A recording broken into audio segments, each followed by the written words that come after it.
Sir 10 అయిందా time? చూడాలి running కదా.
Ciao.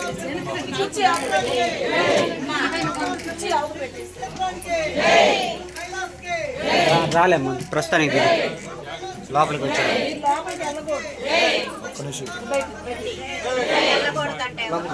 అందరూ కూడా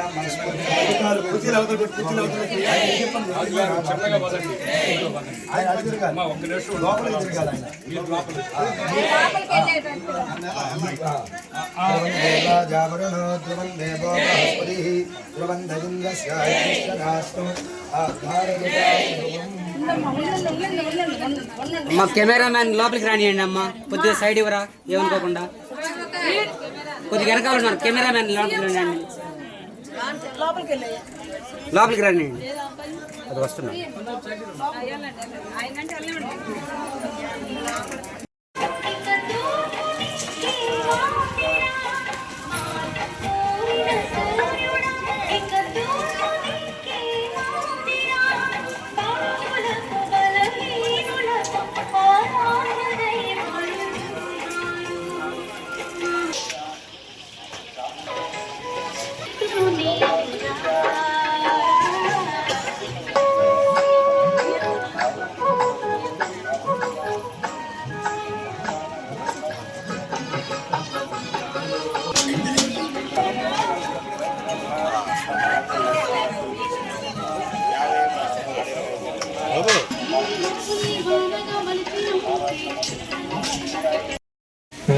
మాస్టర్స్ ఎంతో ఆనందభరితమైన ఆనందాన్ని మనం తీసుకుంటాం. ఈ ఆనందం ఏ కోట్ల పెడితే కొనలేము. ఒక గానం మాత్రమే మనకు ఈ ఆనందాన్ని ఇస్తుంది మాస్టర్స్. చివరి 30 seconds.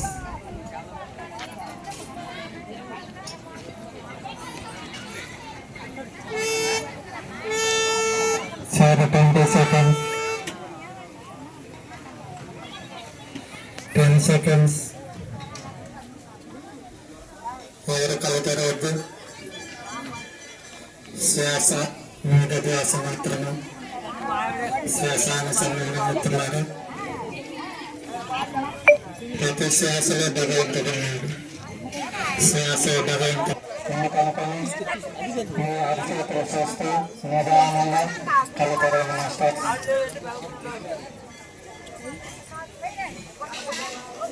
ఈ చక్కటి ధ్యానాన్ని జ్ఞానాన్ని అందించిన డాక్టర్ బ్రహ్మ పితామహ పత్రిజీ గారికి, యజమాన పత్రిజీ గారికి, మహాకర బాబాజీ గారికి, శ్రేష్ఠమైన గురువులకు, ముఖ్యత దేవతలకు, విశ్వానికి, నేచర్కి, ప్రకృతికి, పంచభూతాలకు, నేత్రాలకు, ఆత్మకి, పరమాత్మకి, పూర్ణాత్మకి, ఆయుధానికి, ఆయ సృష్టికి, మనందరికీ కూడా గట్టిగా క్లాస్.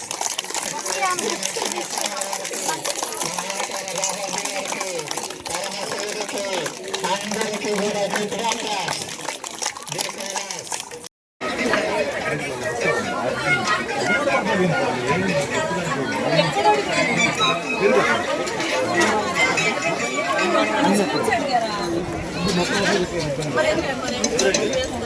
పప్పు కావాలంట.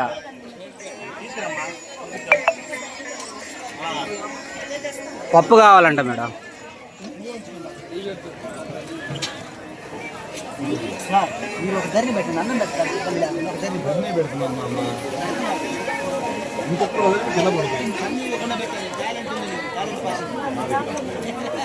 పప్పు పోసావు, అదే పప్పు అడిగారు.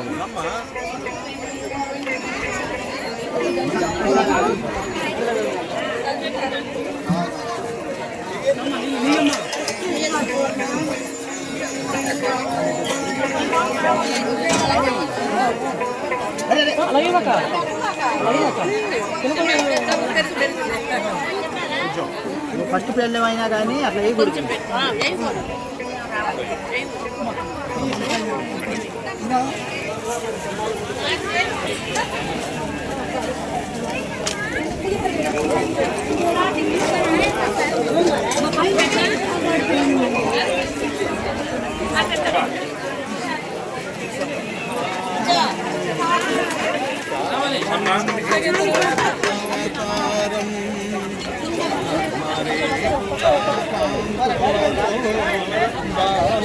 త్రిపుర సుందరిగా హంసవాహన రూపిగా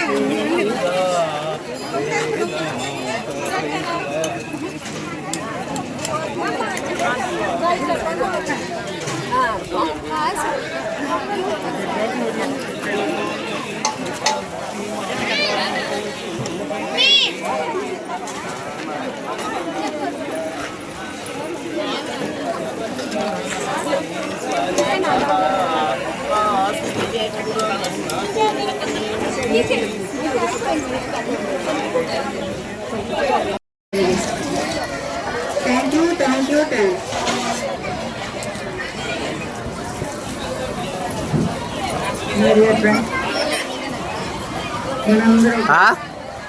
కొత్త జీవితాన్ని ప్రారంభిస్తాను.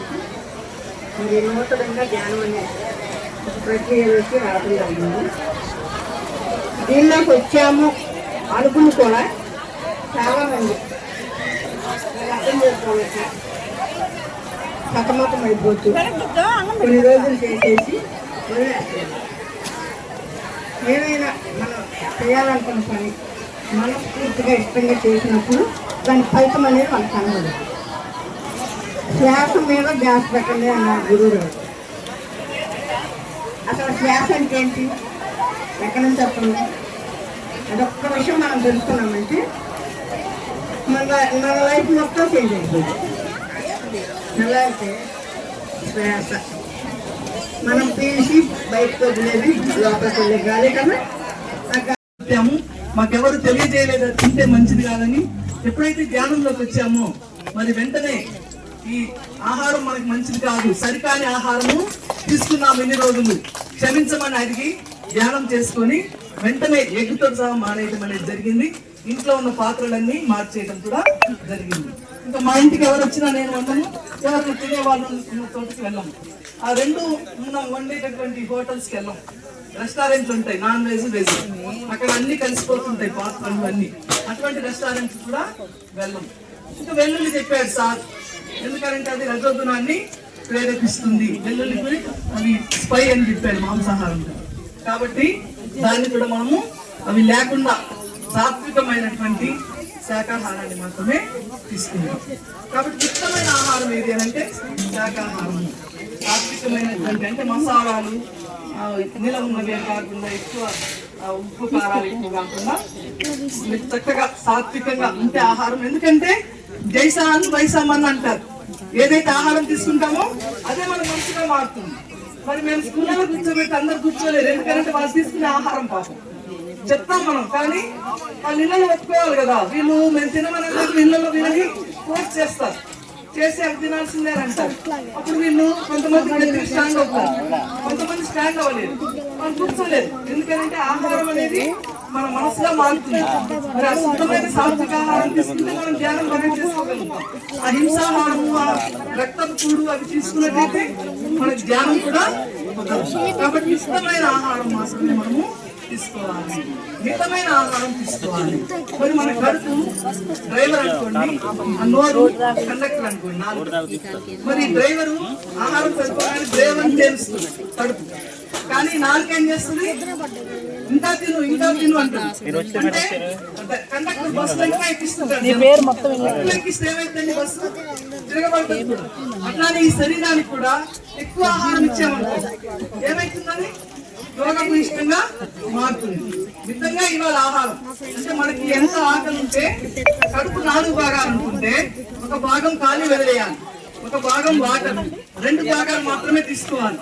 కానీ మనం ఏం తీసుకున్నాము, ఇక్కడ వరకు తీసుకుంటున్నాం. అక్కడంట కింద పడి దొరుకుతూ ఉన్నా అంట భక్ష్యాలు తిని పీకల వరకు. ఆ శరీరం చెప్తూ ఉంది, లోపలటువంటి శరీరము మన డ్రైవర్ చెప్తూ ఉన్నాడు ఎక్కేద్దు ఎక్కువ మంది అని. కానీ నాలుక కండక్టర్ అనేది ఎక్కిస్తూనే ఉంది. అంటే మన మనసు మోసం చేస్తుందేమో కానీ మన శరీరం మనల్ని మోసం చేయదండి. ఒక పేషెంట్ ఉన్నాడంట, అతను ఒక డాక్టర్ని మోసం చేయాలని వెళ్ళాడంట డాక్టర్ దగ్గర. ఆ డాక్టర్ దగ్గరికి వెళ్తే ఆ డాక్టర్ ఏమన్నా అంటే, నేను డబ్బు తగ్గిస్తే నాకు 100 రూపాయలు ఇవ్వాలి, నేను తగ్గించకపోతే నేను నీకు 200 ఇస్తా అన్నా అంట. సరే నేను పేషెంట్ వెళ్ళాడంట. వెళ్ళి డాక్టర్ నాకు మరి రుచి తెలియట్లేదు నా నాలుగుకి అన్నా అంట. స్వీట్ పెట్టాను, వారికి తెలుస్తుంది మోసం చేయడానికి వెళ్ళాడు. స్వీట్ పెడితే నాకేదో తెలియలేదన్నా అంట. మళ్ళీ ఒక చేదు పెట్టా అంట, కాకరకాయ లాంటి ఏదో, అయినా నాకు తెలియలేదన్నా అంట తెలిసినప్పుడు. అప్పుడు ఆ నెంబర్ 42 తీసుకురాపో అన్నా అంట నర్సుని. తీసుకొని వస్తే అది కిరోసిన్ అన్నట్టు. అది నోట్లో పోయగానే ఇది కిరోసిన్ అన్నా అంట. అనగానే ఎవరు గెలిచారు ఇప్పుడు? డాక్టరా పేషెంటా? డాక్టర్. అప్పుడు ఏం చేయాలి? ఇతను డబ్బులు ఇచ్చేసి వెళ్ళిపోయారు. వెళ్ళిపోయి మళ్ళీ మోసం చేద్దామని వచ్చాయంట. వచ్చి ఈసారి డాక్టర్ నాకు మతి మరుపు వచ్చింది, నాకు ఏవి గుర్తుంటలేదన్నా అంట. ఏది చెప్పింది నాకు గుర్తుంటలేదన్నా అంట. అప్పుడు ఈ డాక్టర్ ఏమన్నాడంటే పోయి ఆ నెంబర్ 42 తీసుకురాపో అన్నా అంట. అనగానే అమ్మో 42 నా కిరోసిన్ అన్నా అంట. అనగానే మళ్ళీ ఓడిపోయాడు. మళ్ళీ డాక్టర్కి డబ్బులు ఇచ్చేసి వెళ్ళిపోయాడు. మళ్ళీ ఈసారి వచ్చి ఏమన్నా అంటే మళ్ళీ మోసం చేద్దామని వచ్చి డాక్టర్ నాకు కళ్ళు కనపట్టలేదు అన్నా. డాక్టర్ అన్నా అంటే కదా నేను ఓడిపోయానయ్యా, నీకు డబ్బులు ఇస్తున్నాను, ఇదిగో తీసుకో అన్నా అంట. ఎంత ఇవ్వాలి డాక్టరు? 200 ఇవ్వాలి, లేకపోతే 100 అనుకోండి, ఎంతో అంత డబ్బులు. అనగానే అతను ఇయ్యంగానే ఇతను ఏం చేశాడు? ఆయనకి 20 రూపాయలు ఇచ్చాడు. ఇయ్యంగానే అతను ఇది 20, ఇది 100 కాదన్నా అంట. అంటే కళ్ళు కనపడ్డాయి కదా. అప్పుడు వెంటనే ఒప్పుకొని మన డాక్టర్కి డబ్బులు ఇచ్చేసి వెళ్ళిపోయాడు. అంటే శరీరాన్ని మోసం చేయలేము. మనం తీసుకునే ఆహారం ప్రభావము శరీరం చూపిస్తుంది వెంటనే. మనసునేమన్నా కొద్దిగా మోసం చేయగలుగుతామేమో కానీ శరీరాన్ని మాత్రం ఎవరు మోసం చేయలేరు. కాబట్టి మితమైన ఆహారాన్ని తీసుకోవాలి. ఆకలి అయినప్పుడే తీసుకోవాలి. ఆకలి కాలేదనుకోండి చక్కగా మానేయచ్చు. 4 ఇడ్లీ ఆకలి ఉంటే 3 ఇడ్లీ తినాలి, అంతేగాని 5 ఇడ్లీ 6 ఇడ్లీ తినకూడదు. మితంగా ఆహారాన్ని తీసుకోవాలి. ఇవాళ పౌర్ణమి, చక్కగా మనం తీసుకున్నామంటే నైట్ అంతా కూర్చోగలుగుతాం. అది ఇక్కడ దాకా తింటే శరీరం ఏం చేస్తుంది? నిద్రపోవాలని కోరుకుంటుంది, వెంటనే నిద్రపోతాం. ఇంకా ధ్యానం లేదు, ఏం లేదు. కాబట్టి పౌర్ణమి, అమావాస్య ఎప్పుడే ధ్యానం చేయాలనుకుంటామో మనం మితంగా తక్కువ, అది కూడా ఎర్లీగా తీసుకొని చూస్తుంటే నైట్ అంతా చక్కగా ధ్యానాన్ని మనము చేసుకోగలుగుతాం. ఎందుకు చూడాలి? ఎవరికైతే ధ్యానం నేర్పిస్తానో నేను ఫస్ట్ ఈ వీడియో చూడమంటాను. ఎందుకంటే మనం చేసేది ఏం చేస్తున్నాము, ఏంటి ధ్యానం, అది తెలిస్తే కదా వర్క్ అవుతుంది. అదర్వైజ్ ఏం లేదండి. స్పిరిచువల్ ఈగో సాటిస్ఫాక్షన్ అవుతుంది. అహంకారం ఉంటుంది కదా, నేను మంచిదాన్ని, నేను స్పిరిచువల్. అంకుల్ మీరు కూడా బాగండి, ఒక చెంబా అయిపోయింది. అక్కడికి వెళ్తాను, నేను లిస్ట్ చేసుకుని చాలా మంచిదాన్ని, స్పిరిచువల్ ఈగో సాటిస్ఫాక్షన్ అయితే నిజంగా ఏ ఉపయోగం. ఎందుకంటే మీరు ఏం చేస్తున్నారో తెలుసుకుంటే చాలా క్విక్ గా ఎఫెక్టివ్ గా ధ్యానం అవుతుంది. సో స్పిరిచువల్ రియాలిటీలో అదే చెప్తారండి. కాస్మిక్ ఎనర్జీ ఎలా ఉందో అది మీ లోపల ఎలా వెళ్తా ఉందో, వెళ్ళడానికి ద్వారం ఎక్కడుందో ఆ ద్వారం ఎప్పుడు తెలుస్తుంది, ఎప్పుడు అది లోపలికి వెళ్ళి పని చేస్తుంది, ఎలా పని చేస్తుంది, అదంతా 20-15 minutes అంటే 1 గంట సేపు వీడియో అండి. ఖచ్చితంగా ఈరోజు ఇంటికి వెళ్ళి నేను చూడాల్సిన విషయం. అన్ని లాంగ్వేజెస్ లో ఉంటుంది. స్పిరిచువల్ రియాలిటీ అంటే రియాలిటీ అంటే ఏంటి? స్పిరిచువల్ రియాలిటీ తెలుగులో పేరు నాకు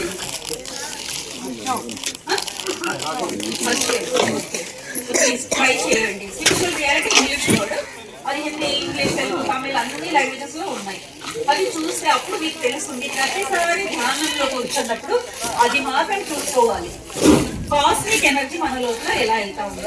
so last but not the least ఈ ఒక విషయం చెప్పి నేను నా మాట ఇక్కడే స్టాప్ చేశానంటే, కాస్మిక్ ఎనర్జీ అంటే ఏంటి తెలుసా?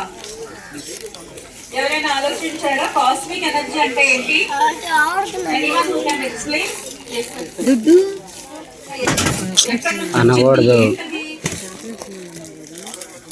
ఎక్కడి నుంచి వస్తా ఉంది? ఇట్లా మనం వెళ్ళి సేవ చేస్తూ ఉన్నామంటే ఇచ్చే తత్వము, మళ్ళీ కష్టపడే తత్వము. కష్టపడటం అంటే మేము రోజు కష్టపడుతున్నాము, సంపాదించుకుంటున్నాము అది కాదు. ఆధ్యాత్మికంగా కూడా మనం కష్టపడాలి, మన కోసం మనం కష్టపడాలి. అప్పుడు మనకి ఈ యొక్క మూలాధార చక్రం కిందకి వచ్చే అనారోగ్యాలన్నీ మనము తగ్గించుకోగలుగుతాం అన్నమాట. తర్వాత ఈ మూలాధార చక్రం వచ్చేసి మన వెన్నుపూస కింది భాగంలో మన యొక్క మలద్వారానికి పైన ఉంటుందన్నమాట. ఆ తర్వాత వచ్చేది స్వాదిష్టాన చక్రం. ఈ స్వాదిష్టాన చక్రము మన యొక్క నాభికి సోటుగా మన యొక్క పొత్తి కడుపు వెనుక భాగాన వెనుపూసేందు ఉంటుంది అనమాట. ఇది జలతత్వాన్ని కలిగి ఉంటుంది. ఇక్కడ జలతత్వము అంటే మలుచుకోవటము, ఒదిగిపోవటము.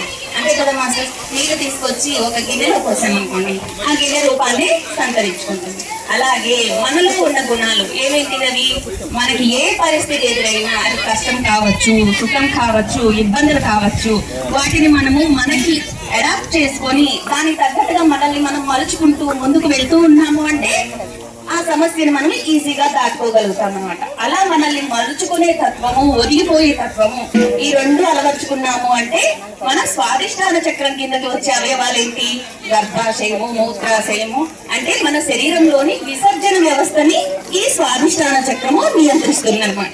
దానికి సంబంధించిన వ్యాధులన్నీ మనము తగ్గించుకోగలుగుతాం. ఇక్కడ మనం ఏ గుణాలు నేర్చుకోవాలి, మలుచుకోవటము, ఒదిగిపోవటం అన్నమాట. తర్వాత వచ్చేది మణిపూరక చక్రం. ఇది నాభికి సూటిగా వెన్నుపూసయంలో ఉంటుంది. ఈ చక్రము అగ్నితత్వాన్ని కలిగి ఉంటుంది. ఈ చక్రం ఏం చేస్తుంది, మనం తిన్న ఆహారాన్ని ఈ చక్రం యొక్క శక్తితోటి మనకి జీర్ణమయ్యి మన శరీరంలోకి, రక్తంలోకి కలిసిపోయి మనకి ఎనర్జీ వస్తుంది.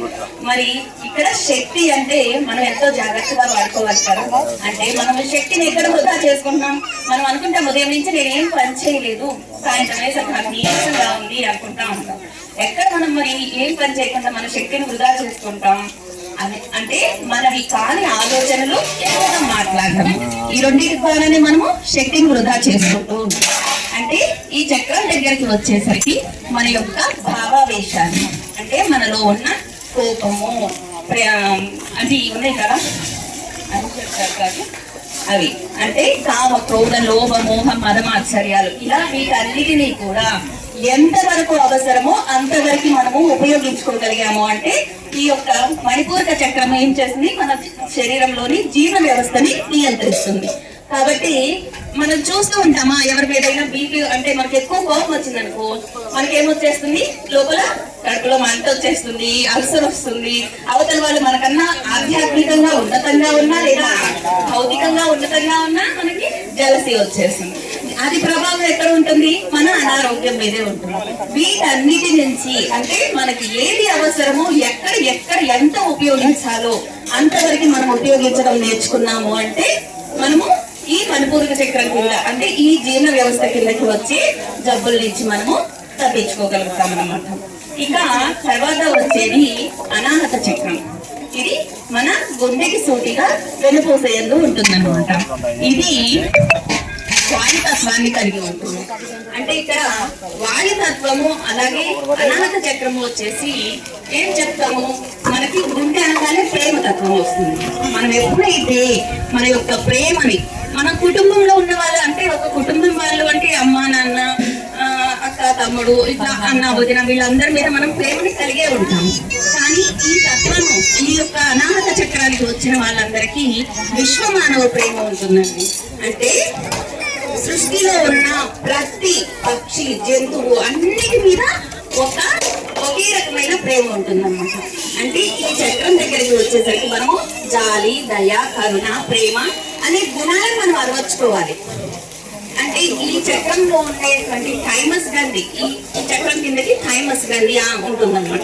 అది ఏం చేస్తుంది, మన శరీరంలో ఉన్నటువంటి సర్క్యులేటరీ ఫోర్స్, మన గుండెకి పంపిణీ రక్తనాళాల వ్యవస్థనంతా నియంత్రిస్తూ ఉంటుంది. మరి మనకి కోపం ఎక్కువైంది అనుకోండి, మనకేమొచ్చేస్తుంది, ఎక్కువ కోపం వచ్చినప్పుడు వచ్చేస్తుంది కదా, బీపీ వస్తుంది, గుండెపోట్లు వస్తుంటాయి, ఇవన్నీ ఎనీమియా ప్రాబ్లమ్స్ వస్తుంటాయి. ఇలా గుండెకి సంబంధించిన ప్రాబ్లమ్స్ అన్నిటి నుంచి మనం బయటికి రావాలి అంటే మనం ఏం అలవర్చుకోవాలి, ప్రేమ, దాలి, జయ, కరుణ అని ఈ గుణాలను అలవర్చుకోవాలి. తర్వాత వచ్చేది విశుద్ధ చక్రం. విశుద్ధ చక్రం వచ్చేసి మన యొక్క కంఠానికి సూటిగా థైరాయిడ్ గ్రంథి వెనుక భాగంలో ఉంటుంది. ఇక్కడ మన విశుద్ధ అంటేనే స్వచ్ఛత. మన వాక్కుకి సంబంధించింది ఇది ముఖ్యంగా. మనం మాట్లాడే మాటల్లో అది నిజమా అబద్ధమా అన్నది కాకుండా, వాళ్ళు తప్పు చేశారా ఒప్పు చేశారా అనేది మనం ఎంచుకోకుండా మనం ఇప్పుడు సత్యవాక్కులే మాట్లాడుతూ ఉండాలి. మన వరకు మనం సత్యంగా మాట్లాడుతూ మన పని మనం చేసుకుంటూ వెళ్తూ ఉన్నాం అనుకోండి, మనకి ఏ సమస్య ఉండదు. అలాగే అక్కడ వాళ్ళేం చెప్పారా, వీళ్ళేం చెప్పారా, ఇక్కడ అక్కడ చెప్పడము, అక్కడ ఇక్కడ చెప్పడము, మరి వాళ్ళు చెప్పిన తర్వాత దాని గురించి ఆలోచిస్తూ మనం అదే పనిలో ఉన్నాం అనుకోండి, మనకి అనారోగ్య సమస్యలు వస్తూ ఉంటాయి అన్నమాట. అలాగే 10 మందిలో 4 మనం చూసుకునే ఉంటాం థైరాయిడ్ ప్రాబ్లమ్ తో ఉన్న వాళ్ళని. మరి ముఖ్యంగా థైరాయిడ్ ప్రాబ్లం ఉన్న వాళ్ళకి స్పిరిచువల్ టాబ్లెట్స్ లో ఫస్ట్ వాళ్ళకి చెప్పేది ఏంటి అంటే మౌనం పాటించమని చెప్తామండి. ఎప్పుడైతే మనం మౌనం పాటిస్తామో అప్పుడు మనకి తెలుస్తుంది మనం ఎక్కడ వృధాగా ఎంత టయాన్ని వేస్ట్ చేసుకుంటూ మాట్లాడుకుంటున్నామా అనేది. 1 గంట మౌనం పాటిస్తే మనకే అర్థమైపోతుంది మనం ఏం ఎక్కువ మాట్లాడుతున్నామా అనేది. ఎప్పుడైతే మన మాటల్ని మనము, మన ఆలోచనల్ని మనము తగ్గించుకుంటూ ఉన్నామో మన అనారోగ్యం నుంచి మనము బయటపడగలుగుతాం అన్నమాట. అది విశుద్ధ చక్రం. విశుద్ధ చక్రం వచ్చేసరికి ఆకాశతత్వాన్ని కలిగి ఉంటుంది. ఇక్కడ మనం ఏం తెలుసుకోవాలి, స్వచ్ఛంగా మాట్లాడమే తెలుసుకోవాలన్నమాట. తర్వాత వచ్చేది ఆజ్ఞా చక్రం. ఆజ్ఞా చక్రం వచ్చేసి మన యొక్క 2 కనుబొమ్మల మధ్యలో ఉంటుందన్నమాట. ఇది జ్ఞానరేత్రము, దివ్య చక్షువు అని కూడా మనం చెప్పుకుంటూ ఉంటాం. ఇక్కడ ఇది వచ్చేసి మన మెదడులో 2 రకాల నరాల వ్యవస్థలు ఉంటాయండి. ఒకటి దానికి అదే పనిచేసేది, ఇంకొకటి మనం ఆజ్ఞ ప్రకారం పనిచేసేది అనమాట.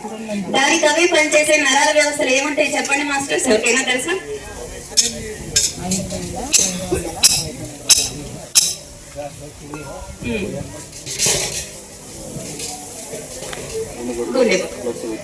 గుండె కొట్టుకోవడం, అది మనం ఎవరు చెప్పాల్సిన పని లేదు, అదంతా అవే చేస్తూ ఉంటాయి. మనం ఏ పని చేస్తున్నా కానీ శ్వాస, జీర్ణ వ్యవస్థ, గుండె కొట్టుకోవడం వాటంతటా అవే పనిచేస్తూ ఉంటాయి.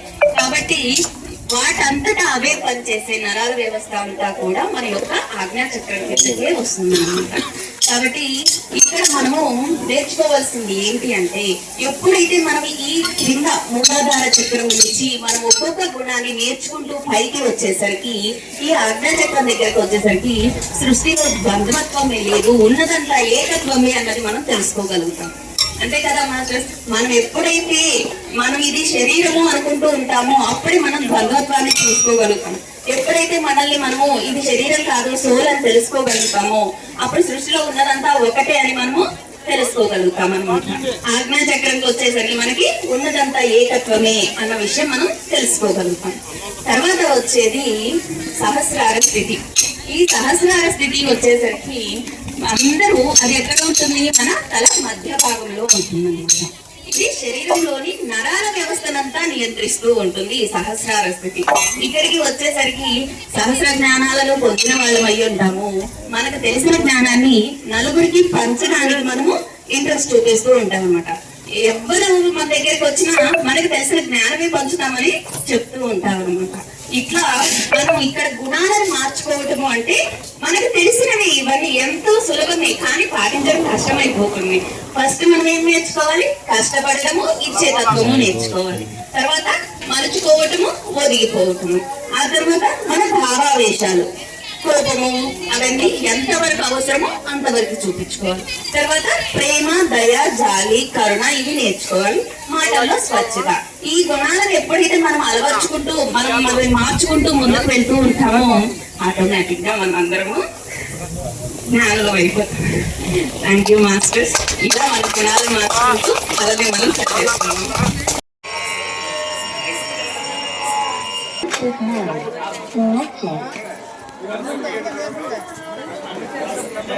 రమణకృష్ణరాజు ఎక్కడున్నా మీరు ఇక్కడ స్టేజ్ దగ్గర రాసి కోరుకుంటున్నాం.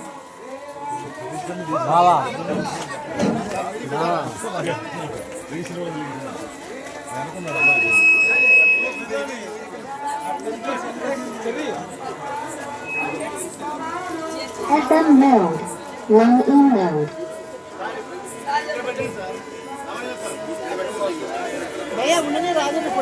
Bluetooth mode, connected. FM mode, low E mode.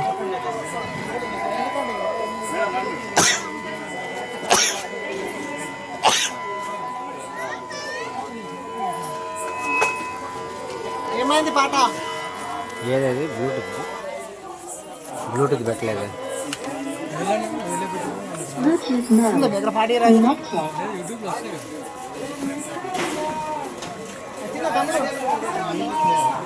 FM mode. Line in mode. FM mode కాదు.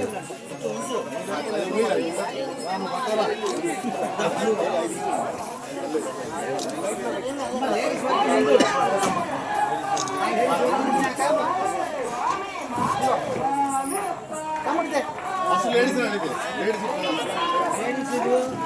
అదే అదే అదే మరి మ్యూజిక్ రావట్లేదు.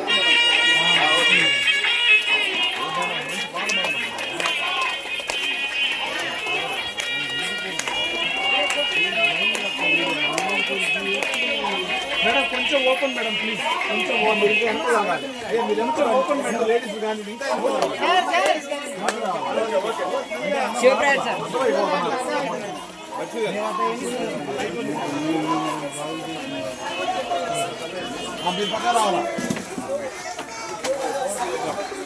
ఓకే, ఇంతటి అద్భుత అవకాశం కల్పించిన గురువు గారికి మనందరి తరఫున చిన్న సత్కారం, పెద్దదేం కాదండి. నందినీదేవి గారికి కూడా స్పెషల్గా అంకుల్కి మా యొక్క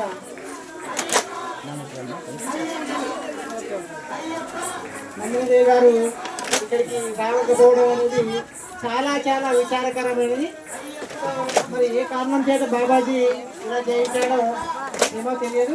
సో ఈ కారణం లేకుండా ఏ కార్యం జరగదనే విషయం మనం అందరూ తెలిసి జరగదు కాబట్టి కార్యకారణ సంబంధం నాకు తెలియదు, ఇక్కడ ఫీల్ అవ్వాల్సిన అవసరం లేదు. ఫీల్ అయ్యాము, ఇప్పుడు వదిలేసాము, అయిపోయింది. కాబట్టి ఏ కారణం చేత ఎప్పుడు వస్తారో గురువారి కోసం మనం అందరం వెయ్యి వేడి చేద్దాము. నందిని దేవికి, నందిని దేవికి, నందిని దేవికి గురుగారు రాజు జై జై జై జై జై జై జై.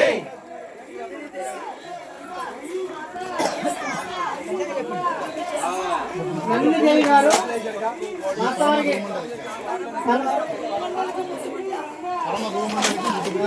ఆ గురుగారు ఇక్కడికి వస్తారని యాక్చువల్గా మనము గమనించాలి. ఒక చిన్న ఎగ్జాంపుల్ చెప్తాను ఈ సందర్భంగా.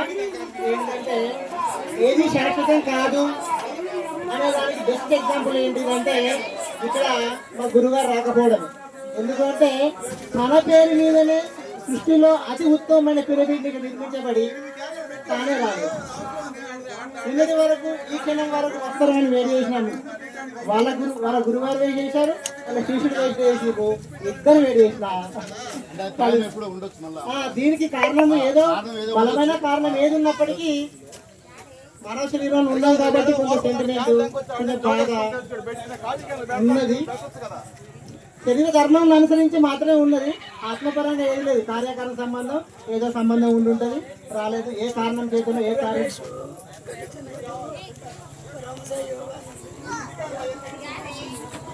జన్మ మొత్తము ఆమెతో ట్రావెల్ చేశాడు. అయినా నందిని దేవి పేరు మీద సేవా మొదలు పెట్టాడు.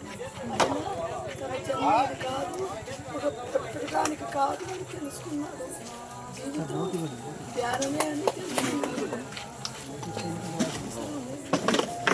ఆమె ఒక జన్మలో శివాజీ మహారాజ్ అంటే ఆమె భక్తులు ఉన్నది, అంటే సైనికులు ఇద్దరు ఆమె భక్తులు. ఆమె ఏ చెప్తే చేసుకొచ్చేవాళ్ళు.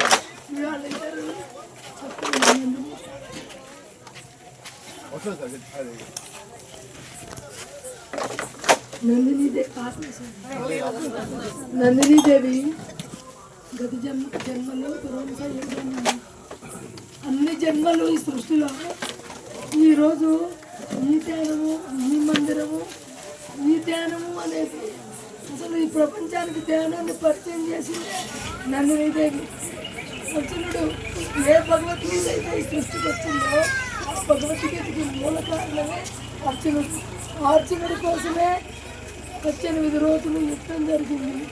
ఆ అర్జునుడి కోసమే భగవద్గీత సృష్టించబడింది. ఈ సృష్టికి సందేశం అందించబడింది. రామాయణం గురించి వాల్మీకినే నందినీదేవి, ఒక తాత్యానే నందినీదేవి, ఒక తులసీదాసే నందినీదేవి, ఓ పరమహంస యోగానందనే నందినీదేవి, ఓ కబీర్ దాసనే నందినీదేవి.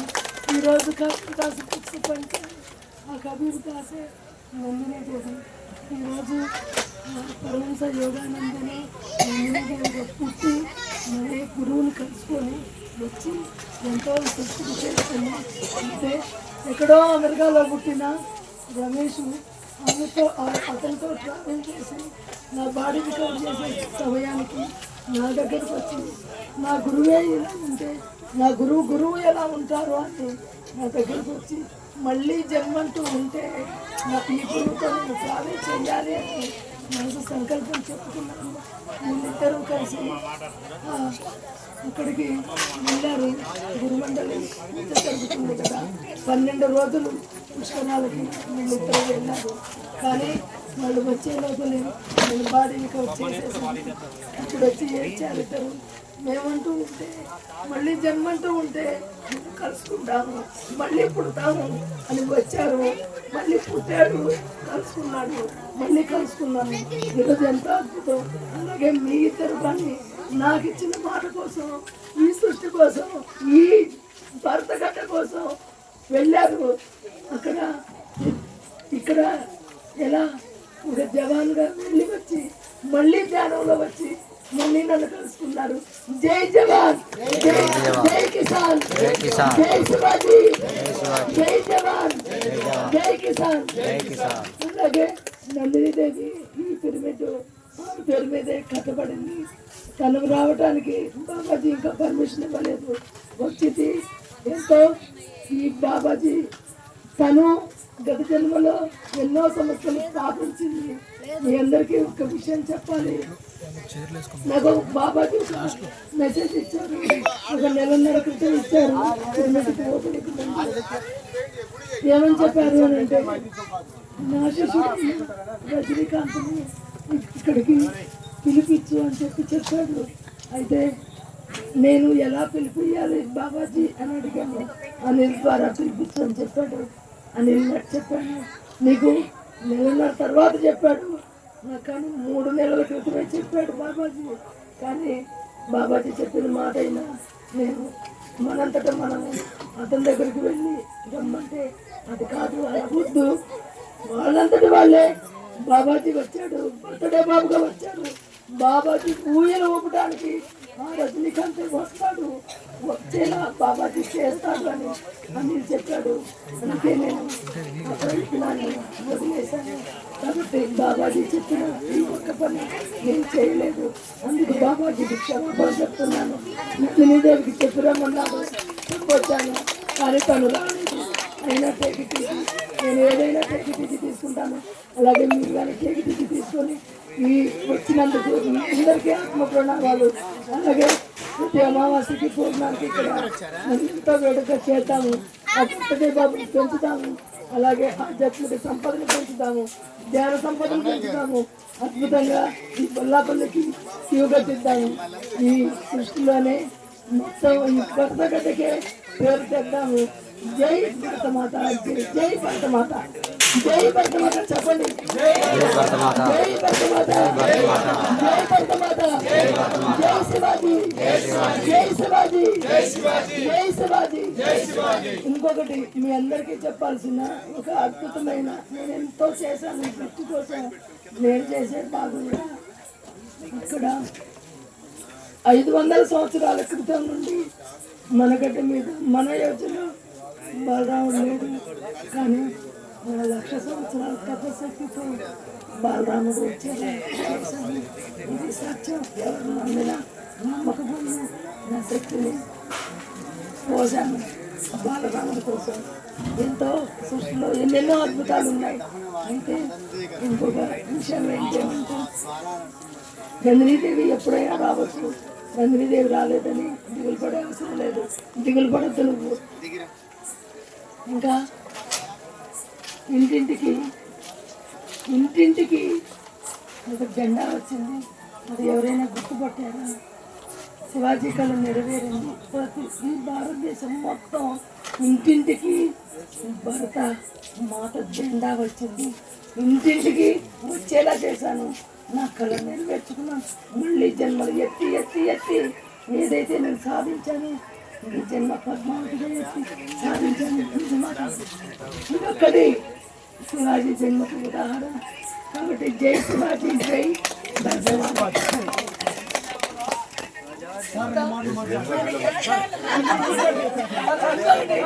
ఈ సందర్భంగా చెప్పాలి,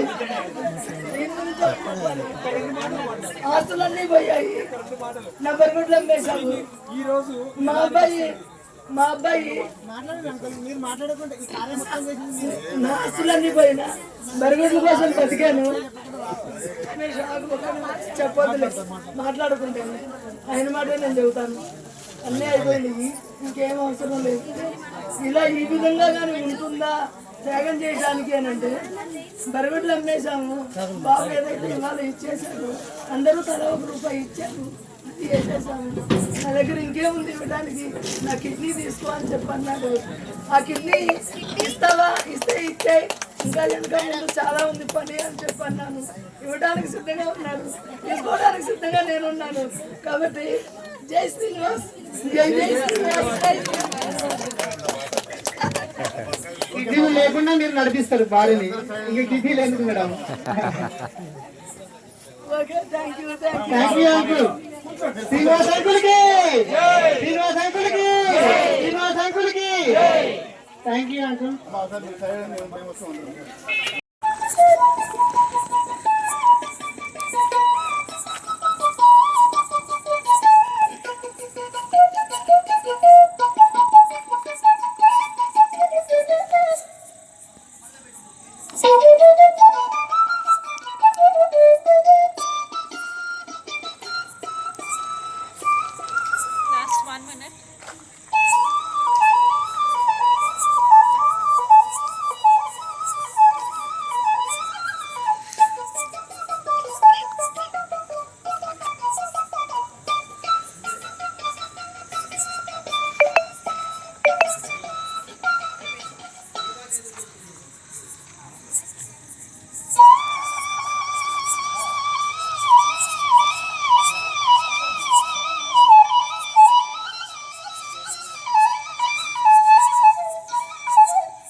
బొల్లాపల్లి సంబరాలు ఈ విధంగా ఉన్నాయి.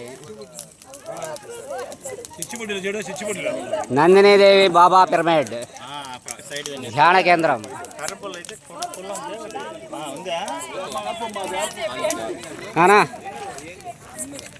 జాగ్రత్త మేడం. ఒక్క నిమిషం సార్ సార్ సార్ బాగా ఆగు, అవి నిప్పు లేగుతుంది, ఒక్క నిమిషం ఆగు, నిదానంగా రేగని.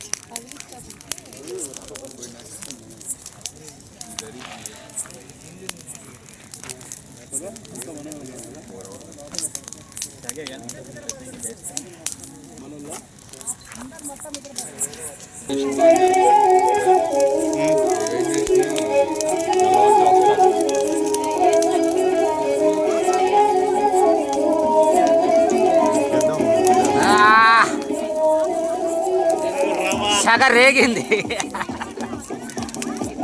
నానా కొద్దిగా దూరం పడినా అమ్మ చాలా దూరం ఉన్నారా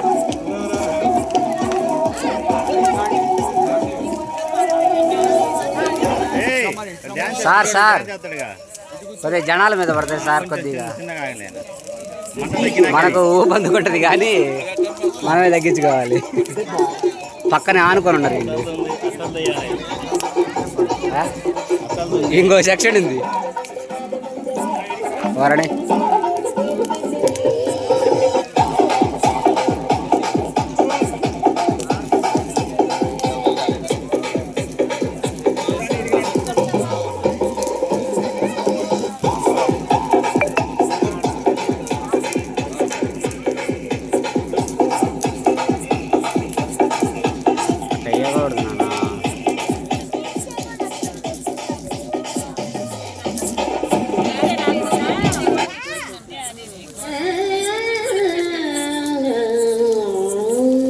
అదే అదే అయ్యే అట్నే మడత పెట్టాల్సింది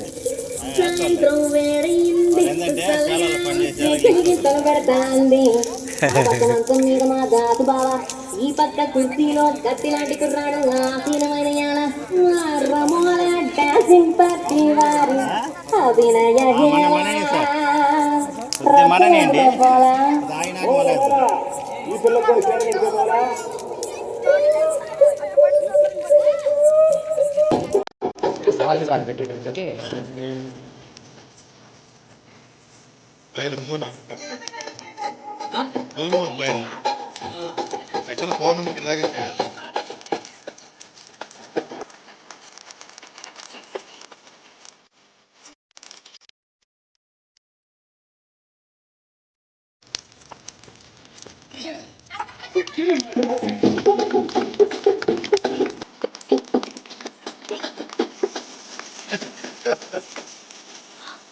ముందుగానే ఎరగ తీసి పెట్టండి సార్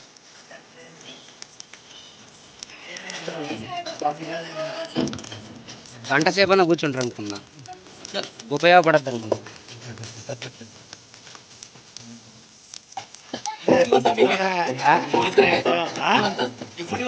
ప్రకృతి మాత ఇస్తేనే మనం తీసుకొచ్చింది మనది కూడా కాదు మన ద్వారా జరిపింపబడింది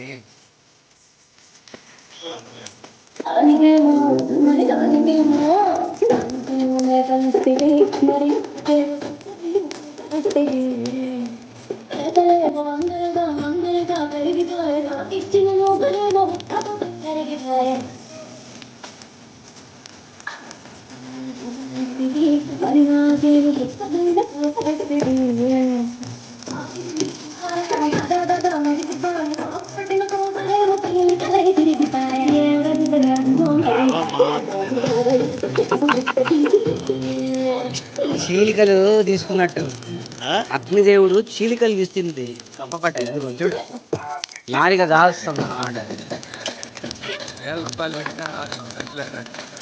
మామూలుగా అసలు ఏం తమాషాలా ప్రకృతి ఏర్పాటు చేస్తుంది మన దారది కానీ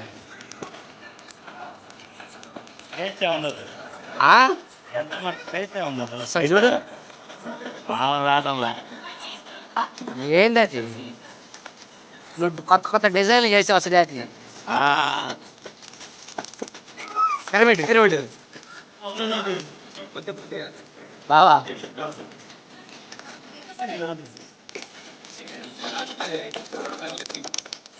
ఒకేసారి రాసి కట్టడమే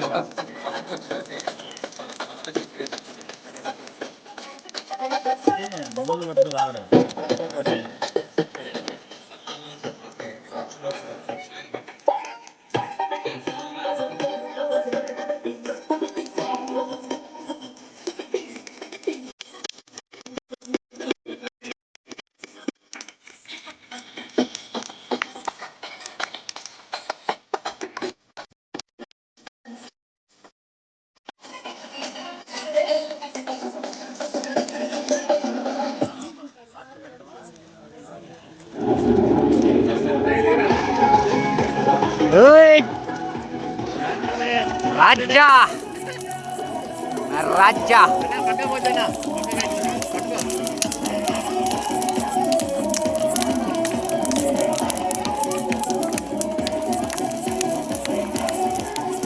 ఆహా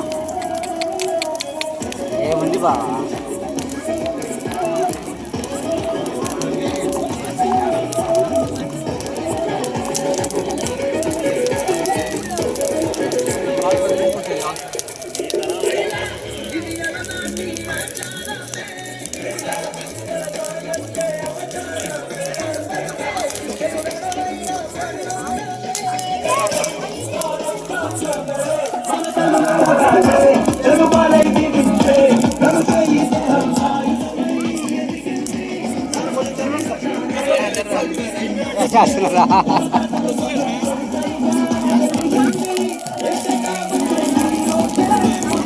అది లెక్క.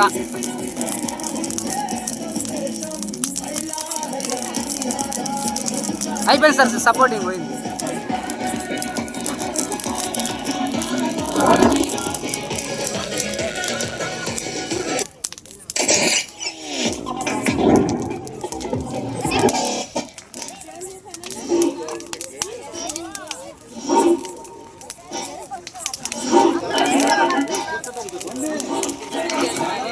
బావా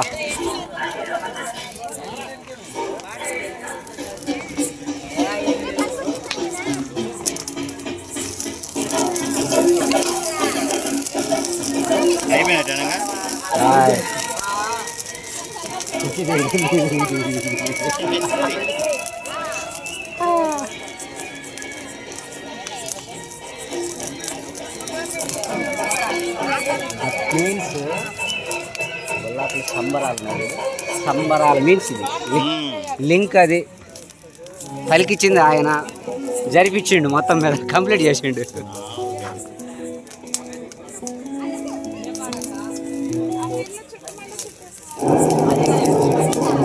Raise the volume. Let's dance on some mass stuff. Hey, ఆ Gajuwaka conductor song వేసుకోండ్రా.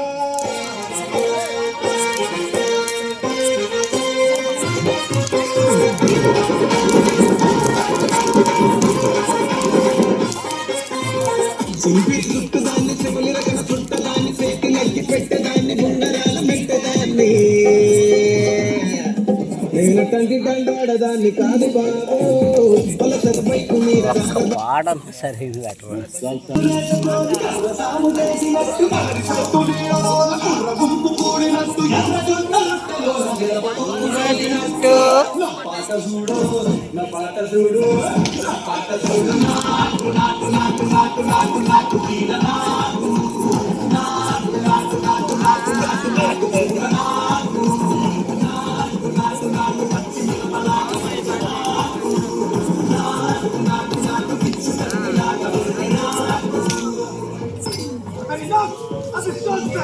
You two, out!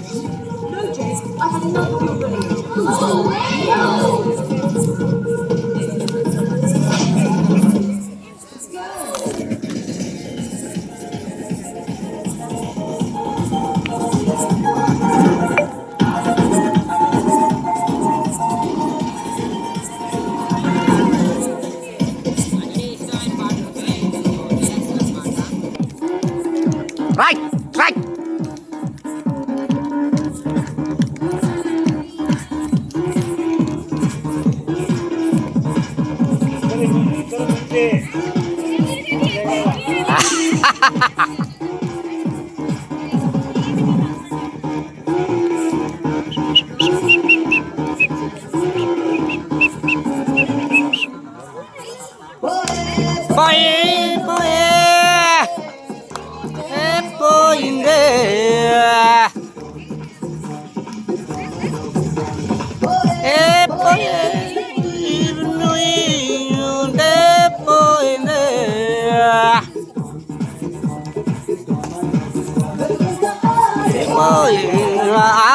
అదే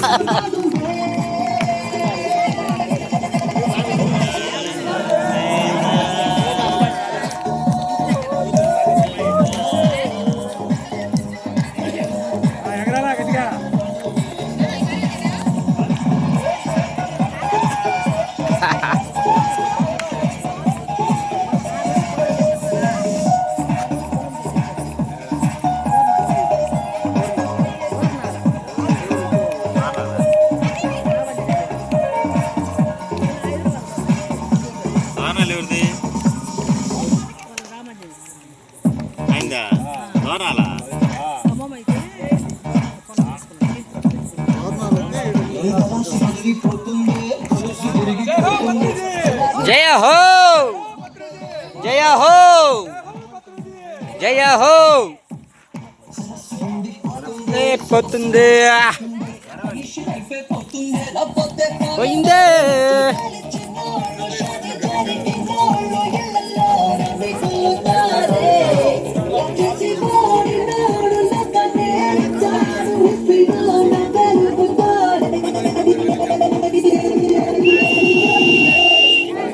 He's gone. He's gone. He's gone.